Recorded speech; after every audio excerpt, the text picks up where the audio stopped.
नमस्कार, स्वागत है आपका मुनाफे की मंडी में, जहां हम आपको कमोडिटी मार्केट की तमाम बड़ी खबरें बताते हैं। साथ ही आपके लिए इंट्राडे, पोजिशनल और लॉन्ग टर्म के लिए कॉल्स भी लेकर आते हैं।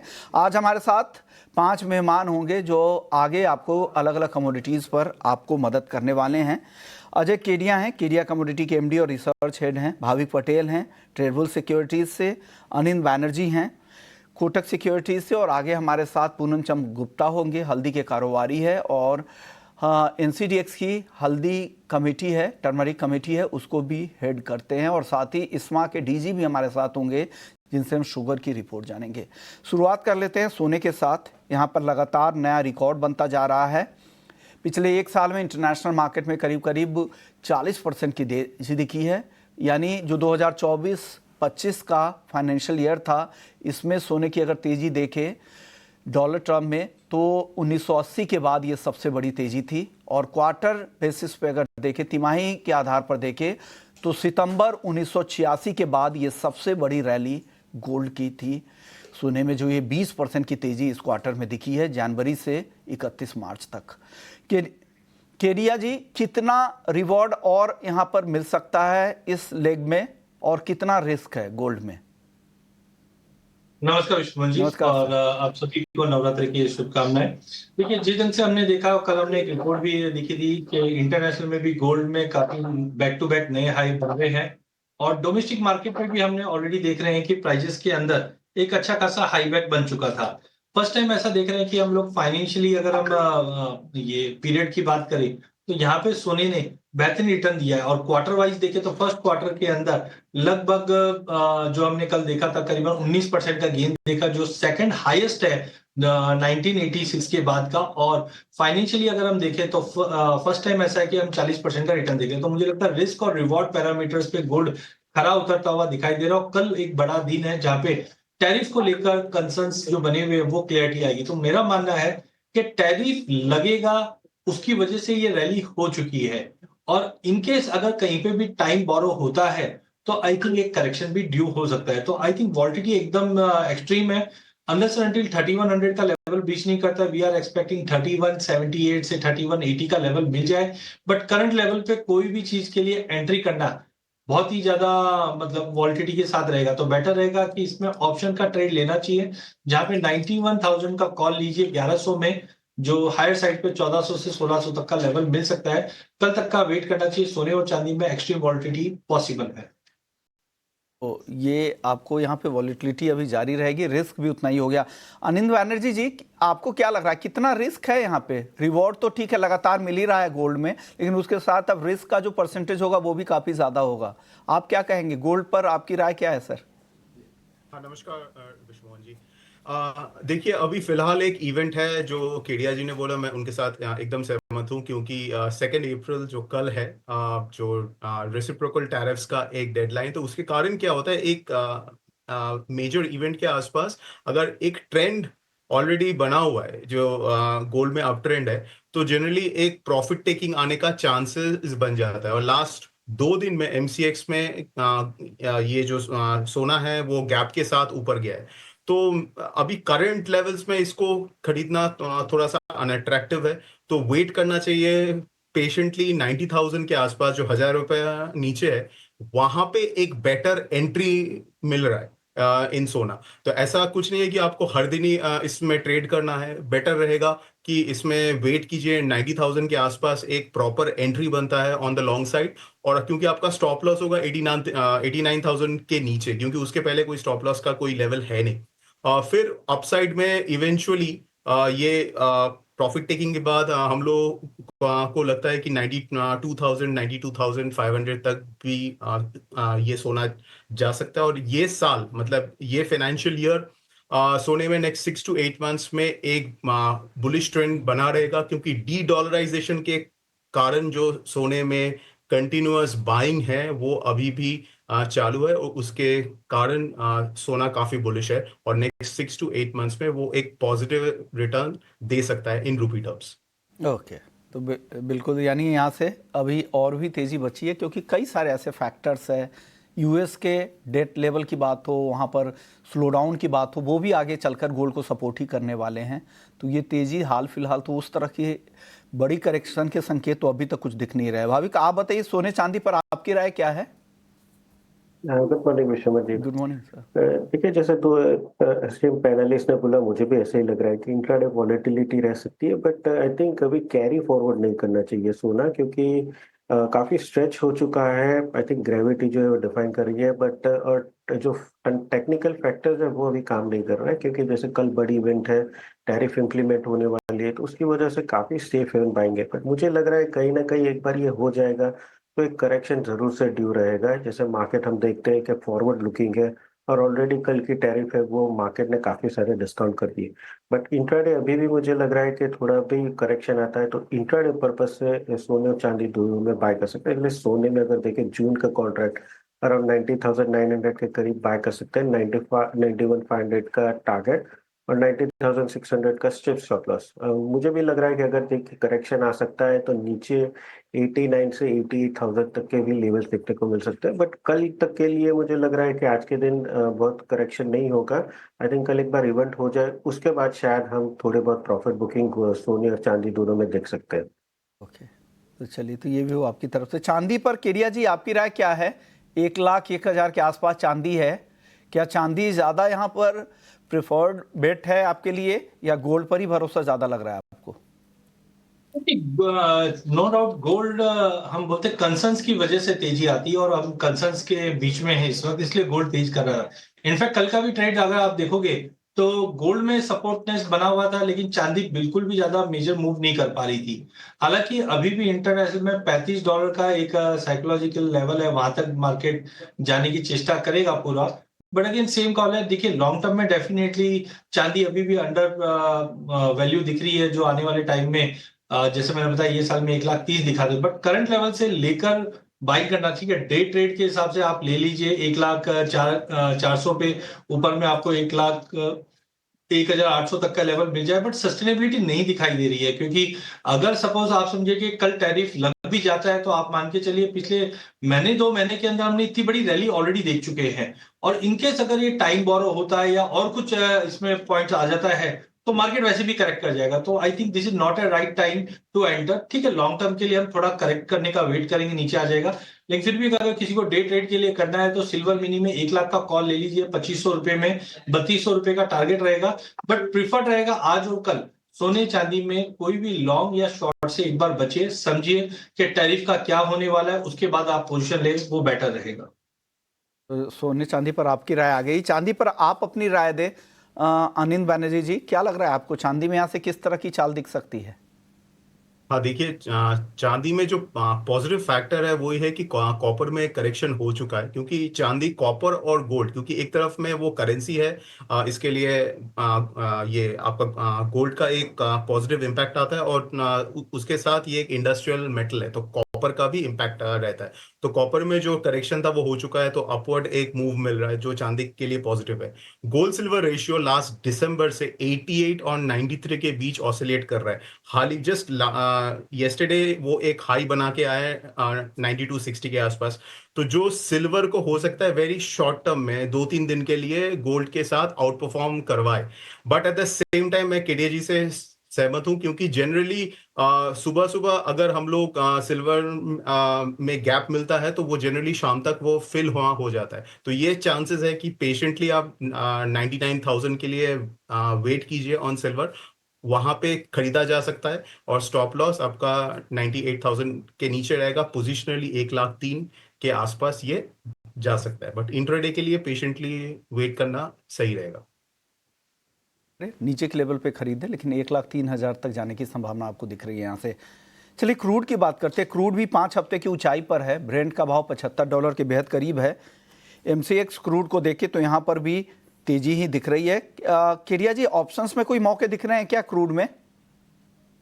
बिल्कुल, कच्चे तेल में मुझे लगता है ऑप्शन के थ्रू ही जाना चाहिए। इनफैक्ट पूरे कमोडिटी पैक्ट में जो अगला 48 घंटा होने वाला है वो बहुत ही क्रुशियल, बिकॉज कच्चे तेल में भी आप देखिए ओपेक की बैठक ये हफ्ते में है, जहां पे उम्मीद है कि प्रोडक्शन बढ़ जाएगा। वहीं दूसरी ओर secondary tariff measures Donald Trump लगा सकता है वो है ईरान पे और साथ में रशिया पे। अगर ये होता है तो उसका इम्पैक्ट नेगेटिवली चाइना और इंडिया पे बहुत बड़ा पड़ेगा, क्योंकि अब तक हम देख रहे थे जो कंट्रीज पे टैरिफ लगा हुआ है या सैंक्शंस लगे हुए इंडिया वहां से ही परचेज कर रहा था अपनी प्राइजेस को बैलेंस करने के लिए। लेकिन जिस दिन से डोनाल्ड ट्रंप ने संडे को कहा है कि अगर सीज फायर नहीं करता है रशिया तो हम सेकेंडरी टैरिफ पे जाएंगे, जिसका सबसे बड़ा खामियाजा इंडिया को लेना पड़ सकता है। तो आई थिंक उसकी वजह से थोड़ा बहुत मार्केट डाइजी जरूर है।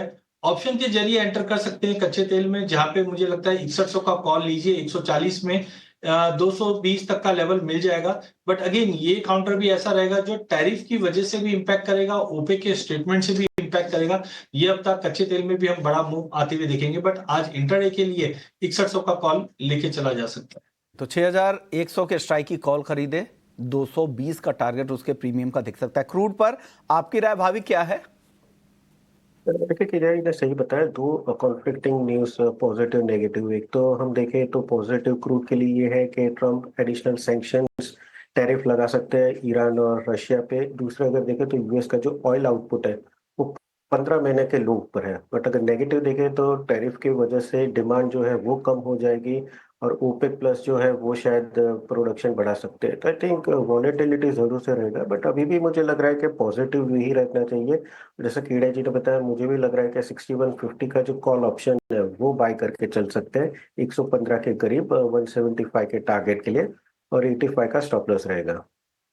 तो चलिए, क्रूड पर ये राय आपकी आ गई है। अनिंद बैनर्जी, आपको क्या लग रहा है सर, कच्चे तेल की चाल कैसी रहेगी? जो तेजी आई है यहाँ पे 3% इस हफ्ते भर में तेजी आई है और दोनों तरह की खबरें आ रही है। एक तरफ से सप्लाई बढ़ाने की भी कोशिश हो रही है, दूसरी तरफ रूस और ईरान को लेकर चिंता है। क्या होगा सर, किन खबरों की वजह से और किन खबरों का ज्यादा असर होगा, किसका वेटेज ज्यादा होगा क्रूड पर?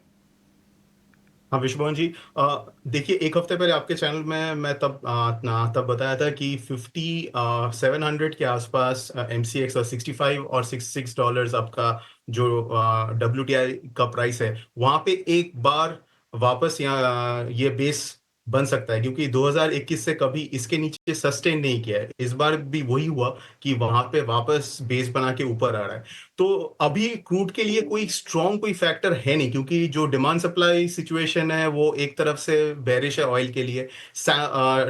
रशियन सैंक्शंस, ईरान इजराइल का फ्रंट ओपन है, बट हम लोग के हिसाब से जो रशिया यूक्रेन का है वो सिचुएशन इंप्रूव होना चाहिए आने वाले दिनों में, क्योंकि वहां पे एक तरीके से आप सीज फायर की तरफ जा रहे हो। तो बीच बीच में हेडलाइंस आते रहेंगे और उसके कारण क्रूड में इम्पैक्ट आता रहेगा। बट लगभग जो एक रैली हो चुका है उसके कारण क्रूड में 5800 से 60, अभी ऑलमोस्ट 6150 के आसपास है। तो ये सिचुएशन में फ्रेश लॉन्ग्स थोड़ा सा यहाँ पे डाइसी बन सकता है, क्योंकि ये शॉर्ट कवरिंग रैली था। तो बेटर होगा कि एक बार पुल बैक के लिए वेट करना 6050 के आसपास, और जहां पे सपोर्ट बनता है, और फिर वहां पे अगर कोई लॉन्ग करता है तो 6000 के नीचे स्टॉप लॉस होना चाहिए। तो ये राय है क्रूड को लेकर। इसमें थोड़ी तेजी दिख रही है। किरिया जी, एनजी पर क्या राय है? कोई कॉल है क्या ऑप्शंस में?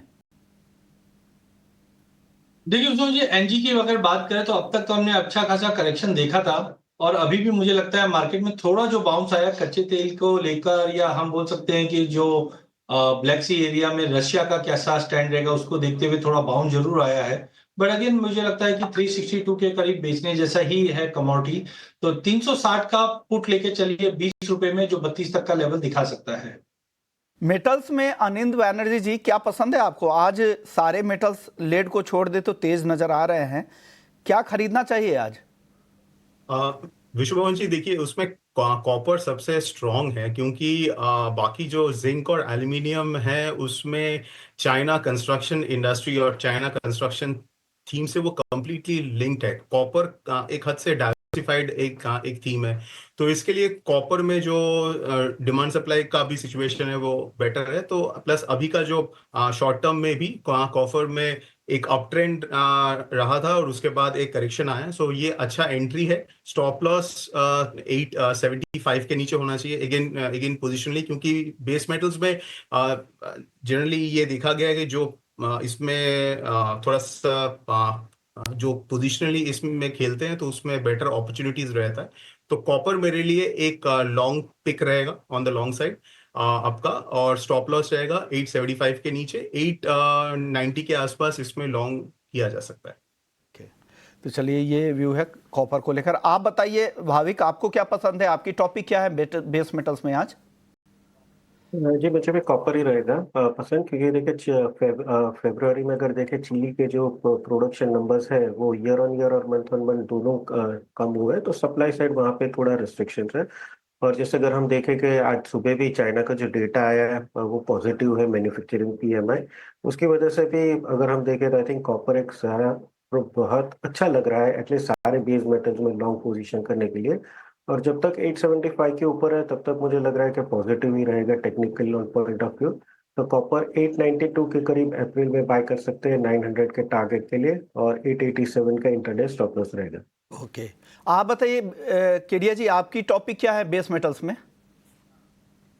देखिए, कॉपर में अब तक हमने जो बड़ी रैली देखी थी उसका कारण था सबसे पहले आर्बिट्रेज, जिससे हमने कॉपर शॉर्टेज देख रहे थे टैरिफ की वजह से, वो एक बड़ा कारण बना। तो बिल्कुल मुझे लगता है कॉपर वापस रिवर्ट बैक करेगा। तो 892 पे लीजिए, 886 का स्टॉप लॉस लगाइए। इमीडिएट टारगेट तो 900 का है, बट जैसे मैंने पहले भी कहा था कि कॉपर को अगर कोई 2 से 3 महीने के व्यू लेकर चलते हैं तो जल्द ये 970 980 का लेवल भी ब्रीच होता हुआ दिखाई देगा। वहीं एल्यूमिनियम अभी तक अंडर परफॉर्मिंग रहा है काफी ज्यादा। टैरिफ की चिंता के चलते एल्यूमिनियम में भी सपोर्ट मिलेगा जो 246 पे लिया जा सकता है। थोड़ा बाय ऑन ड्रॉप रखिए, 244 का स्टॉप लॉस लगाइए, इमीडिएटली 250 का टारगेट हम ले सकते हैं। चलिए फटाफट से हल्दी की बात करते हैं। आज 6% के ऊपरी सर्किट पे हल्दी का वायदा ट्रेड कर रहा है। बातचीत करने के लिए पूनम चंद गुप्ता हैं, हल्दी के कारोबारी है। शुक्रिया सर। सर, इतनी तेजी अचानक से 3,000 रुपए की रिकवरी हाल के लोअर लेवल से अगर आप देखें तो हल्दी में आ चुकी है। इतनी तेजी क्या, इतनी जल्दी क्या है हल्दी को सर? अभी पूरा ऑल इंडिया में डोमेस्टिक डिमांड बहुत अच्छी है, प्लस जो अभी रमजान का महीना खत्म हो गया है इसकी वजह से एक्सपोर्ट वालों की भी इंक्वायरी काफी अच्छी आ रही है। और माल की जो एकदम हमारे निजामाबाद में पर्टिकुलर जो अरेवल 35,000 बोरी आ रही थी, सडन में 15,000 20,000 बोरी आ रही है। इससे सब लोगों का सेंटीमेंट चेंज हो गया है कि इसमें उतारे में काफी फर्क आ रहा है। जो अपनी यील्डिंग आई है उसमें काफी फर्क आ रहा है, करीबन 20 से 25% उतारा कम आ रहा है। इससे लोगों का ध्यान धोरण एकदम चेंज होते जा रहा है। जो डिमांड भी काफी अच्छी, हर सेंटरों में काउंटरों में कहीं पे भी माल नहीं था और हर काउंटर पे माल जा रहा है। अब सब एक ही है कि इधर अगर पाउडर वाले फैक्ट्रियां भी देखा जाए तो पाउडर वालों के पास भी काफी कम माल है। सबके दिमाग में यही लगा हुआ है कि सामने मराठवाड़े का जो माल आएगा वो कितना आएगा, क्या आएगा, उसी के ऊपर डिपेंड करेगा। सबके ध्यान तो अभी सेंटिमेंट तेजी की तरफ जा रहा है वैसे। लेकिन आपका अनुमान क्या है सर, मराठवाड़ा की यील्ड को लेकर जो कहा जा रहा है कि 20-25% का नुकसान है, क्या वाकई नुकसान है और है तो कितना? तो 15% तो यील्डिंग वहाँ पे भी कम आएगी, क्योंकि वहाँ का वेदर और निजामाबाद के वेदर में ज्यादा फर्क नहीं रहता है। 15% तो पक्का आएगा ही। और वहाँ पे भी अब अराइवल जितना सोच रहे थे उतनी स्पीड से आ नहीं रही है। वो हालत को देखते हैं वहाँ पे भी तेजी का ही मोमेंट बना हुआ है। ओके सर, तो कितनी तेजी आपको यहाँ से दिख रही है हल्दी में, और टाइम फ्रेम भी बता दीजिएगा कि उसमें कितना वक्त लगेगा? इसमें तुरंत में 500-700 की तेजी दिख रही है, आगे जाके ये हो सकता है 1500 भी हो जाए। ओके, 1500 भी हो जाए, 15,000 के पार भी जा सकता है। शुक्रिया सर, आपने वक्त दिया। केडिया जी, आप बताइए हल्दी को लेकर आपके पास क्या खबर है सर? छोटा जवाब दीजिएगा, बाकी कमोडिटी भी फिर आपसे पूछेंगे। देखिए, हल्दी में मेरा व्यू पहले भी तेजी का था और मैंने जिस दिन से एफआईज में कहा भी था कि मार्केट में कभी भी बड़ा उछाल है। आज इसलिए तेजी है क्योंकि फाइनेंशियल ईयर नया स्टार्ट हो चुका है और नए कॉर्पोरेट्स की बाइंग आती हुई दिखाई देगी। तो इमीडिएटली मुझे लगता है प्राइसेस में एक बार प्रॉफिट बुकिंग वापस देखने मिल जाएगा। इमीडिएट टारगेट 14,300 से 14,500 का रहेगा, फिर एक छोटा प्रॉफिट बुकिंग है। बट लॉन्ग टर्म व्यू मेरा मानना है कि 170 175 का लेवल हम मई एंड तक देखेंगे। बाकी मसालों पर, जीरा और धनिया, इन दोनों पर क्या राय है केडिया जी? देखिए, जीरे में हमने तेजी जरूर देखी है, बट थोड़ा सा कॉशियस हो जाइए बिकॉज एक्सपोर्ट उतना ज्यादा सपोर्टिव नहीं रहेगा एज ऑफ नाउ। आज के लिए तो 22,100 पे लीजिए, 22,600 का टारगेट रहेगा, बट ये 23,200 पे जाने के बाद एक प्रॉफिट बुकिंग ले लेगा। धनिया एज कंपेयर टू बाकी सब आइटम से काफी स्टेगनेंट है। 7750 में लीजिए, 7950 के टारगेट के लिए। आपका व्यू क्या है भाविक, पूरे ही मसालों पैक पर आपको क्या पसंद है इन तीनों में से? देखिए, ऑलरेडी हमने देखा कि हल्दी में तो बाहर सर्किट लग गई है, तो जैसे कीड़िया जी ने बताया, आई थिंक लिमिटेड अपसाइड रहेगा जीरा में, तो जीरा यहाँ से बाय कर सकते हैं 22,600 के टारगेट के लिए, और 22,000 का स्टॉप लॉस रहेगा। चलिए ग्वार की बात कर लेते हैं, ग्वार दायरे में ही है। ग्वार पर केडिया जी क्या लग रहा है, ग्वार में कुछ तेजी दिख रही है यहाँ से? गवार में वॉल्यूम पार्टिसिपेशन बिल्कुल नहीं आ पा रहा, बट जिस ढंग से एक एक कमोडिटी जब तेजी में आएगी तो गवार में भी उसका रूप दिखाई देगा। तो आई थिंक शॉर्ट तो नहीं करना चाहिए इस कमोडिटी में भी। 5300 पे लीजिए, 5250 का स्टॉप लॉस, इमीडिएट टारगेट 5380 का रहेगा। गम भी 10,200 से 10,500 के दायरे में रहेगा, लेके काम करना चाहिए। सर कैस्टर को लेकर केडिया जी कहा जा रहा है कि इस बार एक्सपोर्ट कम रहने की संभावना है, आपके पास क्या रिपोर्ट है कैस्टर पर सर? देखिए, कैस्टर में एज ऑफ नाउ जो ऑटोमोबाइल इंडस्ट्री या बाकी इंडस्ट्री के जो आउटपुट्स देख रहे हैं वो अच्छे हैं, लेकिन अभी भी अनसर्टेनिटी है चाइना की तरफ से, और China one of the biggest buyer है। सप्लाई भी शॉर्ट रहेगी, तो कोई बड़ा फॉल जैसी सिचुएशन नहीं है, बट हाँ हम बोल सकते हैं 6150 से लेके 6550 का दायरा पूरे अप्रैल में रहेगा, बट शॉर्ट की सलाह नहीं रहेगी। ये काउंटर में भी कभी भी हम एक अच्छा उछाल देख पाएंगे, बट डिपेंड करता है कल का जो टैरिफ का कंसर्न है वो चाइना को कितना इंपैक्ट करता है। चलिए, लेकिन अब चीनी उत्पादन को लेकर इस्मा की जो रिपोर्ट है वो आपको बता देते कि 2024-25 में 31 मार्च तक चीनी उत्पादन की जो रिपोर्ट इस्मा की है उनके हिसाब से 248 लाख टन चीनी का उत्पादन अब तक हुआ है। यूपी में अब तक 87.5 लाख टन और महाराष्ट्र में 80 लाख टन का उत्पादन हो चुका है। कर्नाटक में अब तक करीब 39 लाख टन का उत्पादन हुआ है, और देश में अभी भी 95 मिलों में काम जारी है, और सिर्फ यूपी में ही सबसे ज़्यादा 48 फैक्ट्रीज में काम जारी है। बाकी राज्यों में ज़्यादातर मिलें अब अपना काम बंद कर चुकी हैं। अप्रैल अंत तक कुछ मिलों में काम चलने की संभावना यहां पर यूपी में जताई गई है। 2024-25 पूरे सीजन के लिए, जो शुगर सीजन की मैं बात करूं, शुगर सीजन शुरू होता है 1 अक्टूबर से 30 सितंबर तक, तो 2024-25 शुगर सीजन के लिए इस्मा का 264 लाख टन चीनी उत्पादन का अनुमान है। इससे पहले इस्मा ने जो उत्पादन दिए थे इससे काफ़ी ज़्यादा 272 और उससे पहले 293 लाख टन का भी दिया था, और वो लगातार फिर नीचे की तरफ रिवाइज करते आए हैं। और बाकी दो एसोसिएशन NFCSF और एस्टा का 259 लाख टन और 258 लाख टन चीनी उत्पादन का अनुमान है। तो ये रिपोर्ट है। हालांकि जो जितने भी एसोसिएशंस हैं ये काफ़ी अर्ली स्टेज पे जो भी अपने नंबर उत्पादन के जारी करती है वहाँ से फिर नीचे की तरफ लेकर आती है, और इससे मार्केट में काफ़ी स्पेकुलेशन बढ़ता है, और ऐसे एसोसिएशंस जमकर इस तरह के स्पेकुलेशन को बढ़ावा भी दे रही हैं, क्योंकि उनके नंबर्स पहले काफ़ी ज़्यादा दिखते हैं, उसके हिसाब से लोग पोजीशन बनाते हैं, और फिर बाद में वो डाउनवर्ड रिवाइज करके नंबर में तेज़ी से बदलाव भी करती हैं। चलिए, इस शो में फिलहाल इतना ही। बाकी खबरों के लिए आप बने रहिए हमारे साथ। ब्रेक के बाद हम आपके लिए लेकर आएंगे FNO जंक्शन। जल्द लौटते हैं। बाकी आप सभी मेहमानों का बहुत बहुत शुक्रिया। नमस्कार।